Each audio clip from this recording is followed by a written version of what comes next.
नमस्कार, मैं दीपक विश्वकर्मा स्वागत करता हूं आपका यूबी न्यूज में। मुख्यमंत्री पुष्कर सिंह धामी ने उत्तराखंड में यूनिफॉर्म सिविल कोड यानी यूसीसी लागू कर दिया है। लेकिन सवाल यह है कि क्या राज्य में सरकार बदलने के बाद इस कानून को वापस लिया जा सकता है।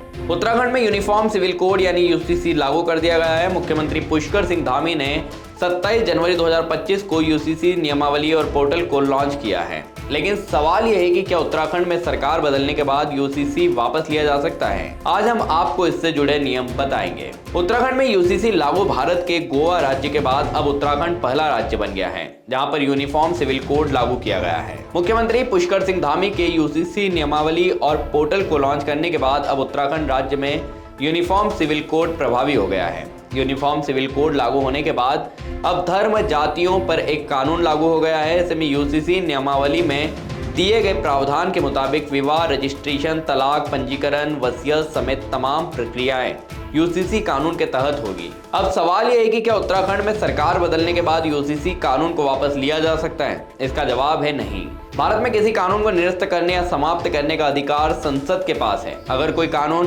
असंवैधानिक है तो न्यायपालिका भी उस कानून को खत्म कर सकती है। राज्य सरकार किसी कानून को वापस नहीं ले सकती, लेकिन राज्य विधानसभा द्वारा पारित कानून प्रस्तावों को राज्यपाल अनुमोदित करते हैं।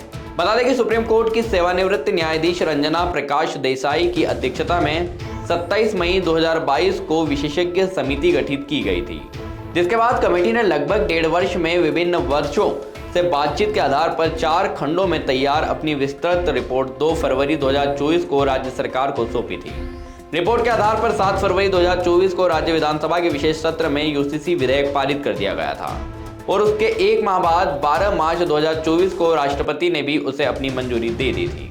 अब आपको बताते हैं कि क्या है यूनिफॉर्म सिविल कोड। बता दें कि यूनिफॉर्म सिविल कोड यूसीसी का मतलब देश में रहने वाले सभी नागरिकों, चाहे वो किसी भी धर्म, जाति, लिंग के लोग होंगे, उनके लिए एक ही कानून होगा। बता दें कि अगर किसी राज्य में सिविल कोड लागू होता है तो विवाह, तलाक, बच्चा गोद लेना और संपत्ति के बंटवारे के साथ साथ लिव इन रिलेशनशिप जैसे तमाम विषयों में हर नागरिकों के लिए एक से कानून होंगे। शादी के साथ साथ लिव इन में रहने वाले कपल्स को भी रजिस्ट्रेशन कराना अनिवार्य होता है। तो यह थी आज की मुख्य खबर। इस तरह की तमाम खबरों के लिए बने रहिए यूबी न्यूज के साथ।